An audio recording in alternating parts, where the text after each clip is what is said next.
আজকে আমরা এমনই একটা রোগ নিয়ে আলোচনা করব, যেটা চিকিৎসার বিভ্রাটে বহু মানুষের প্রাণ হরণ করে। এই ইনফ্লুয়েঞ্জা অতীতে বহু মানুষের মৃত্যুর কারণ হয়েছে। তাই হোমিওপ্যাথরা যদি একটু সচেতনভাবে এই ইনফ্লুয়েঞ্জার চিকিৎসা করেন, তাহলে অতি অল্প সময়ের মধ্যেই কিন্তু আরোগ্য দান করতে পারে। এখন এই ইনফ্লুয়েঞ্জা জ্বরে আমরা দেখেছি যে শরীরের অন্যান্য যন্ত্র, যেমন ফুসফুস, স্নায়ুমণ্ডল, মস্তিষ্ক, এগুলো আক্রান্ত হতে পারে। এই আক্রান্ত হওয়ার পিছনে কিন্তু সবচেয়ে বড় কথা, যেটা আমাদের হঠাৎ হঠাৎ মানে এই সমস্ত যন্ত্রগুলো আক্রান্ত হয়। যেমন হঠাৎ শ্বাসকষ্ট শুরু হয়ে গেল, হয়তো সকালে জ্বর হয়েছে, বিকেলে বা সন্ধ্যায় দেখা গেল যে শ্বাসকষ্ট শুরু হয়ে গেল। এমনকি নিউমোনিয়ার মতো অবস্থাও সৃষ্টি করতে পারে। যাই হোক, এই যে আমরা হোমিওপ্যাথিক মতে যারা মায়াজমকে মানি, যদি মায়াজম জনিত কারণে যার যেমন প্রবণতা থাকবে শরীরে, সে সেইভাবে আক্রান্ত হবে, এটা আমরা জানি। কিন্তু ঘটনা হচ্ছে কি, যে কার রোগ কতটা প্রবল আকার নেবে বা কতটা কষ্টকর হবে, মায়াজমের উপরেই নির্ভর করে। যেমন যেখানে কেবলমাত্র সোরা থাকলে তার রোগের ধরন একরকম হবে, যদিও বর্তমান দিনে সোরা একা রোগ সৃষ্টি করে না, তার পিছনে আরও যে দুটো মায়াজম, সাইকোসিস এবং সিফিলিস, তাদের প্রভাবেই রোগগুলো আরও জটিল আকার ধারণ করে। যেমন সোরা প্লাস সাইকোসিসের দোষ থেকে যদি হয়ে থাকে, সেই সমস্ত রোগগুলো এক ধরনের হবে, তার কষ্টকর অবস্থাগুলো এক ধরনের হবে। যেখানে সোরার সাথে সিফিলিস ব্লেন্ডিং হচ্ছে, সেখানে আরেক ধরনের হবে। যেখানে টিউবারকুলার ডায়াথিসিস আছে, তার রোগটা আরেক ধরনের হবে। এই যে রোগের ধরন, গতি, প্রকৃতি আমরা যদি বুঝতে পারি, তাহলে আমাদের কিন্তু চিকিৎসা ক্ষেত্রে অনেক সুবিধা হবে। এখন এই যে কষ্টকর লক্ষণ আমরা দেখতে পাচ্ছি, এখানে কিন্তু অতিরিক্ত অ্যান্টিবায়োটিকও প্রয়োগ হয়। বর্তমান দিনে দেখা যাচ্ছে অনেক সময় ছোটোখাটো অ্যান্টিবায়োটিক অনেক রোগীদের ক্ষেত্রে কাজে আসছে না। তাই হোমিওপ্যাথিক ওষুধ আমরা যদি একটু যত্ন সহকারে নির্বাচন করতে পারি, তাহলে মুকুলেই রোগটা কিন্তু ধ্বংস হতে পারে। এইবারে যেটা আমাদের করতে হবে, যে মানে যে কষ্টকর লক্ষণ দেখা দিয়েছে, তার জন্য যে সমস্ত ওষুধপত্রগুলো আমরা পাই, দেখতে পাই, সেগুলো কিন্তু আমাদেরকে তুলনামূলকভাবে আলোচনা করে রাখতে হবে। তাতে সুবিধা হবে কি, সময় মতো আমরা ওষুধটাকে প্রয়োগ করতে পারবো। আর হোমিওপ্যাথিক মিথ্যা মেডিকা আমরা বহুবারই বলেছি, আজও বলছি, যে মুখস্থ করা যায় না, তাকে উপলব্ধি করতে হবে। এবং এখানে যে আভাসগুলো দেওয়া হচ্ছে, তার মানে এই সমস্ত ওষুধগুলোই কার্যকরী হবে তা কিন্তু নয়। বাজারে যে সমস্ত অথেন্টিক বইপত্র আছে, সেগুলো আপনারা পড়বেন। সেই সাথে এগুলো একটু ক্লু দিয়ে রাখা হলো, যাতে আপনাদের সুবিধা হয়। প্রথমেই যেটা বলবো, সেটা হচ্ছে অ্যাকোনাইটের কথা। আমরা প্রত্যেকেই জানি অ্যাকোনাইটের ভয়, মৃত্যু ভয় আর কি, অতিরিক্ত। তার মধ্যে অস্থিরতা থাকবে রোগীর মধ্যে। এবং এই অ্যাকোনাইটেড পেশেন্ট হলে দেখা যাবে যে আকস্মিক হঠাৎ হঠাৎ আক্রমণ, মানে হয়তো সকালে ভালো, কিন্তু দেখা গেল যে খেয়ে দিয়ে শুরু হয়তো ২-১ ঘন্টার মধ্যে তার বিশাল কষ্টকর অবস্থা শুরু হয়ে গেল। মানে ঝড়ের গতিতে এই রোগটা আসে। কিন্তু আমরা যদি সময় মতো অ্যাকোনাইটেড পেশেন্টকে অ্যাকোনাইট ব্যবহার করতে পারি, তাহলে কিন্তু রোগটাও কিন্তু ঝড়ের গতিতে যেমন এসছে, ওষুধ প্রয়োগ করতে পারলেও ঝড়ের গতিতেই রোগটা থেমে যাবে বা আরোগ্য হবে। এখন অনেকে অনবরত অ্যাকোনাইটেড পেশেন্ট হলে জল খায় অনেক অনেক, আর এরা কিন্তু গায়ে ঢাকা রাখতে চায় না। অ্যাকোনাইট আমরা ২০০, ১০০০ এই সমস্ত শক্তিগুলো ব্যবহার করতে পারি। প্রসঙ্গক্রমে বলে রাখি, অনেকেই আমরা করি কি, যে একই ড্রগ হিসাবে আমরা লোয়ার পোটেন্সি মানে 30 বা তার নিচে 6-12 এই সমস্ত ব্যবহার করি। এখানে আমি বলবো, যার যেমন সাসেপ্টেবিলিটি সেই অনুযায়ী তাকে সেই মতো শক্তি প্রয়োগ করতে পারলে, যেমন হয়তো কারোর দরকার 1M দিলে রোগটা কিন্তু অতি দ্রুত আরোগ্য হবে। যদি সেই জায়গায় আমরা 30-200 অনবরত দিয়ে যাচ্ছি কিন্তু কাজ হচ্ছে না, বা কাজটা খুব স্লো হচ্ছে, এই ক্ষেত্রে আমাদের পোটেন্সিটাকেও কিন্তু নজর রাখতে হবে। তবেই আমাদের ওষুধটা কার্যকরী হবে দ্রুত।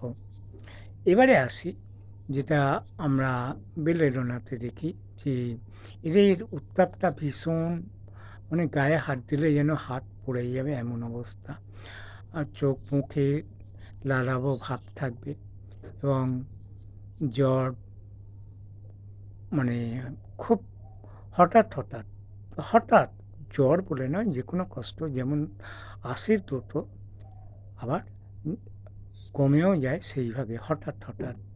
এই ক্ষেত্রে আমরা বেলেডোনাকে সময় মতো ব্যবহার করার চেষ্টা করব। পোটেন্সিটাকে নেব ২০০-১০০০। তবে আমি যেটা করি সেটা বলছি আপনাদের, বেশিরভাগ ক্ষেত্রে অ্যাকুয়েট কেসে ১০০০-এর ব্যবহার করি এবং তাতে ফলটা খুব খারাপ পাই না। এবারে নাক্সফোমের কথা যদি আমরা আসি, নাক্সফোম অনেকে করি কি আমরা, যে কেবলমাত্র পায়খানার জন্যই ব্যবহার হয় এইরকম একটা আমাদের ভাবনা এখন আছে, কিন্তু তা তো না। লক্ষণের ভিত্তিতেই আমরা প্রয়োগ করব। নাক্সের রোগী দেখা গেছে যে অত্যন্ত শীতকাতর হয়, এবং হয়তো দেখা গেল যে পেশেন্টটা অতিরিক্ত রাত্রি জাগরণ হয়েছে, তারপর থেকে সে অসুস্থ হয়েছে। এক্ষেত্রে কিন্তু আমরা নাক্সফোমের কথা ভাবতে পারি, এবং সামান্য নাড়াচাড়ায় তার যেমন কষ্টটা হয়, সেই সাথে সে খুব শীতকাতুরে এবং অল্প ঠান্ডাতেই তার কাঁপ লাগে, হয়তো গায়ে কোনো ঢাকা দিয়ে রেখেছে আপাদমস্তক, সেই ক্ষেত্রে যদি সামান্য ঢাকাটা খুলে যায়, সেক্ষেত্রে কাঁপুনির মতো অবস্থা তার আসতে পারে। তাহলে সেই সাথে যদি আমরা পেটের গণ্ডগোল দেখি, যেমন নাক্সে আমরা দেখতে পাই যে ঘন ঘন পায়খানা, এবং একটু অল্প মাত্র বা এক ফোঁটাও যদি তার পায়খানা হয়, তাতে তার কষ্ট কমে যায়, এবং ঘন ঘন মূত্র ত্যাগ করতে দেখা যায়। এইভাবে আমরা লক্ষণগুলোকে বিচার করব। এবারে অনেক সময় আমরা কি করি নাক্সে, যে উচ্চ জ্বর, মাথায় জল দিতে গেলাম, কিন্তু পেশেন্ট কিন্তু মাথায় আপনার জল দিতে দেবে না বা গায়ে জল দিতে দেবে না, এতটাই সে শীতকাতুরে। এগুলো আমরা মাথায় রাখব। এবারে আমরা ইপিকাকে চলে যাই। ইপিকাকে আমরা কি দেখি, যে তার জিভ পরিষ্কার, পিপাসাহীন, এবারে তার বমনেচ্ছা, মানে বমি বমি ভাব থাকবে। এবারে আমরা ইপিকাকে যেমন এইভাবে দেখলাম, আবার মানসিক দিক থেকে যদি একটুখানি আমরা দেখি তাহলে কিন্তু তার মধ্যে একটা বিরক্তি ভাব, রাগ, দুঃখের পর থেকেই কিন্তু তার এই অবস্থা বা ইনফ্লুয়েঞ্জার মতো অবস্থা বা যে কোনো অসুস্থতা সৃষ্টি হতে পারে। এগুলো আমরা লক্ষ্য রাখবো। এবারে আসি ইউপেটেরিয়াম বা এটা মানে হাড় ভাঙা, হাত পায়ে হাড় ভেঙে গেলে যেরকম যন্ত্রণা বা প্রচণ্ড খুব ভীষণ যন্ত্রণা, এই শব্দগুলো প্রয়োগ করছি, এগুলো আমাদের মাথায় রাখতে হবে। এবারে সেই সাথে আমরা কি দেখতে পাই যে এদের অতিরিক্ত মাথার যন্ত্রণাও থাকে, অতিশয় বা খুব পিপাসাও আমরা কিন্তু এই ওষুধটার মধ্যে দেখতে পাই। পটেন্সি 30-200, তার পরের শক্তিও প্রয়োগ করা যেতে পারে অবস্থা বিশেষে। এবারে আসি আমরা ব্রায়োনিয়া। আমরা প্রত্যেকেই জানি যে ব্রায়োনিয়া চুপচাপ থাকতে ভালোবাসে, তার নড়াচড়ায় কষ্ট বেশি হয়, জল পিপাসা খুব বেশি, অনেকক্ষণ অন্তর অন্তর অনেক করে জল খায়। তবে এইখানে রাস্তাক্সের সাথে আমাদের প্রায়ই একটু ভুল হতে পারে যে গাতে ব্যথা যন্ত্রণা কিন্তু তাকে মারিয়ে দিলে, ম্যাসেজ করে দিলে, মারিয়ে দেওয়া অর্থাৎ ম্যাসেজ করে দেওয়া বা টিপে দিলে তার কিন্তু ভালো লাগে। এখন নড়াচড়া করে না মানেই তার এই টিপে দিলে ভালো লাগবে না, অস্বস্তি বোধ হবে, সেটা কিন্তু নয়, যেটা আমরা রাস্টক্সের মধ্যেও দেখতে পাই।